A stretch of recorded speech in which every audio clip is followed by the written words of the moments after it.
Hi, I'm Lou with another episode of My Car Story. And today we're in the western suburbs of Illinois. I'm with Steve Styers, and he's got a great convertible for you. Steve, what year, make, and model is this one?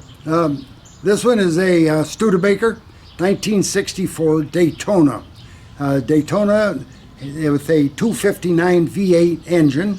Rather strange car, not many of them left. They only made less than 400 V8s in 64, so there aren't many of them left. But this happens to have been a Texas car and is quite well preserved. Let's take a look at our featured attractions. So as we take a look at Steve's Studebaker, come right alongside me, Steve. There we go. And you can see that right there. And as you said, you just don't see many of them. And when I saw this car, I was instantly gravitated towards it just because of its uniqueness that you don't see it. Now, the Daytona would seem like the sports model. And now, why did you have to have a convertible? Who was the person who was interested in the convertible? Well, convertible, my wife and I too, but Sally just loves the open air and has since we started dating when she was 19 years old in my MG. So it had to be a convertible for a post-war Studebaker. And there we have it right there. We'll come on back this way. We have the raked windshield there. You can see the convertible here. We'll take a look at the back.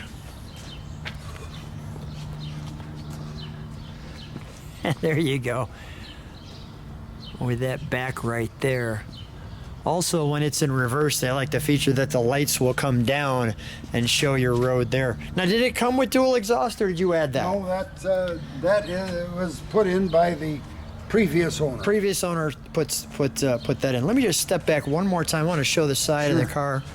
I think that's a nice little spot right there, kind of to catch your attention. Let's open up the trunk, shall we?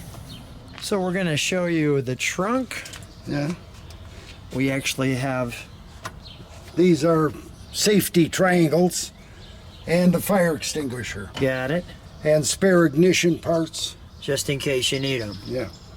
Now notice it's got the interior there, so it doesn't go all the way back. And we've got some trunk and treats for you. We took the trunk and treats and we put them over here just so it's flatter so you could see them easier. Notice the front end of the 64 and the 59 Lark have kind of similar looks to them. And as we open up the different by design, you can see the body style there. The brightest idea in new cars. Cruise big on luxury and family. And as we open this up, you can see why we opened it here. There's your Daytona that we have with us. There's your Daytona two-door hardtop. Same as this. Same as this. Hardtop. Same as the hardtop here. We have the kids and the mom in the snow. There we have Lark Challenger Commander. The field price. Here you have the Wagoneer, as they call it, 3-in-1. Notice this back right there to load your stuff in. How cool is that? And then comfort and convenience. Oh look, the seat is chopped in half, honey. Yeah, that's great. And then, but we have our interiors.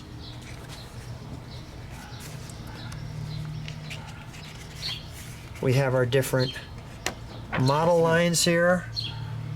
There's your body finishes, the Hawk, the 64 brochure. You're built to last. This one certainly has. More options and accessories. Backup lights. And tell me about these, Steve. Well, these are your 6 engine choices. All the way from a 6-cylinder overhead valve to the smallest V8, 259. Which is what we have. And this is what we have here. And this is a 289. Then there's a 289 high performance. And then you have the R1 supercharged engine, which is in R1, R2, the Avanti and the R2. The R3. Which is like a 400 horsepower. Yeah. R2 and R3. I see that though. Yep. And those are all available in this car. Wow. Along with the Go ahead. 6 transmission choices, and 7 different differential ratios. Wow. You can make this a full-blown race car, the Very class attractive. performer. That's a GT Hawk. That's a very desirable car. Yeah, there's some of your different engines that you could see and the supercharge, like so. That was great. Hold it Perfect. up. That's all right. Yep. No And problem. We'll go back to our trunk. And we're back. Good. All right, we'll close Yeah. that. May I open it? Can I open it? Of course. Thank you. So first of all, you see you've got your ashtrays in the back, and as we open her up, you have your door with multiple colors. You have the carpet. It's actually not carpet. It looked like carpet for a second. It's actually vinyl. Take this out. Okay, we'll pull that out. There's your Studebaker Corporation serial number. You can take a look at the overall interior, as well as I like this little up the center piece here. And as we look inside, we have your brake release. We'll show you all of this. The working clock, your heater, your toggles for your headlights, they flip up and down. Your Studebaker radio, and nothing listing over there making it a Daytona, but that's what we have. Yeah. And your Studebaker there. Can we look under the hood? Yes. of Let's course. take them under the hood, shall we? There's your hood release.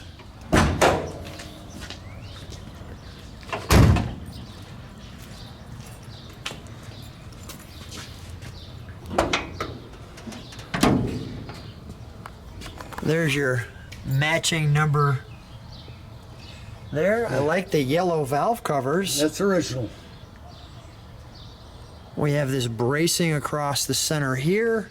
What do we have here? What is this, your brake booster? Yeah.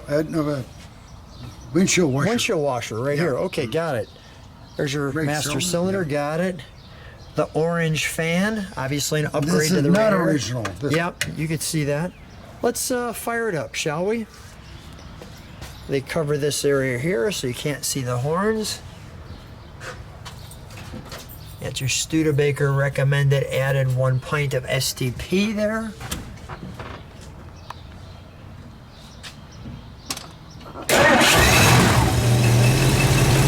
You see the orange caution fan is actually a great idea. Should probably make them orange as well today. I think that's a great idea, the orange fan, but just be cautious. Let me listen to this in the back.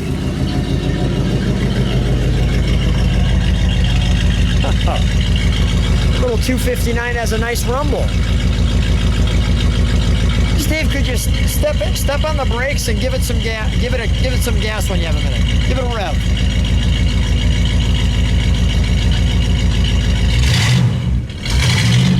Oh yeah, nice.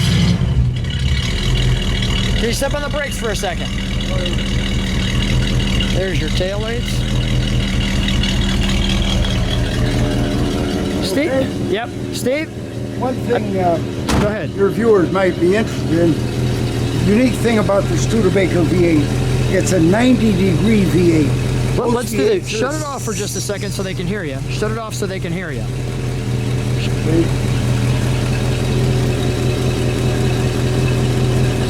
Okay, now say that all over again. The viewers might be interested. Go ahead. Studebaker engines are known to be super durable, Yeah. indestructible. The V8s are a 90-degree V. Most V8s are only a 60-degree. Which is why they're a V. Yeah, and they fit in closer. As durable as they are, the knock on Studebaker, and it's a legitimate, they're super heavy. Okay. The engines are heavy. Yeah. Their 6-cylinder is heavier than a Chevy V8, Wow. but they are known to be durable. Got it. The test before a design was ever released for production exceeded anything that Detroit ever did. And the last I read, when engineering had a new engine, Yeah. it was 50 hours at 4,000 RPM. If it was still together, 50 more hours at 4,500 RPM. If it was still together, the last test 100 hours at full throttle. Wow. And if it was still together, then it was blessed for production. Nobody in Detroit went to those kind of lengths to develop their engines. Wow, that says a lot about the company. Yeah. Let's take it for a ride. All right, sounds good. Seatbelt, we have the word Studebaker right there. That's really great. So here we are in the 64 Studebaker Daytona Convertible on a really nice day. How's it feel driving it? It's fine. It's a typical 64 V8. They just show people the view.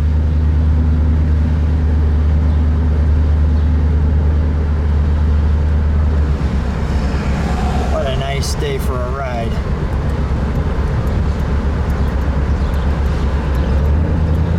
Why'd you decide to pick a Studebaker? What drew you into being a Studebaker guy? Well, from South Bend, it's my hometown. Okay. And I grew up in a Studebaker neighborhood, and I admire them for their speed records, and they're unique, and I like unique cars. And I could buy a 64 Chevy, and it'd be all over the place.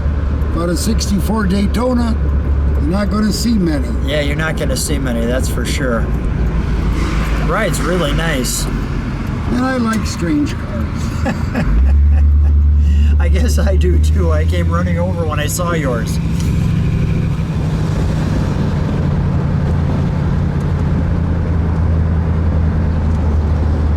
Boy, it drives really well.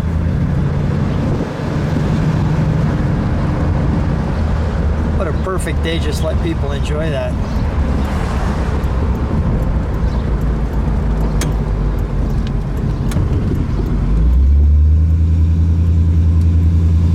It sounds good, rides well. What a fun car, and I like the fact that it's so different. You just don't see one like this.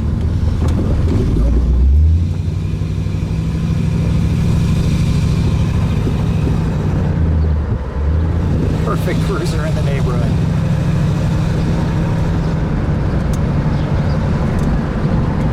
Well, Steve, such a joy being with you. So much fun. Thanks so much for being on My Car Story. What a treat. I love it. Good excuse to talk about cars. That's exactly it. Thanks, Steve.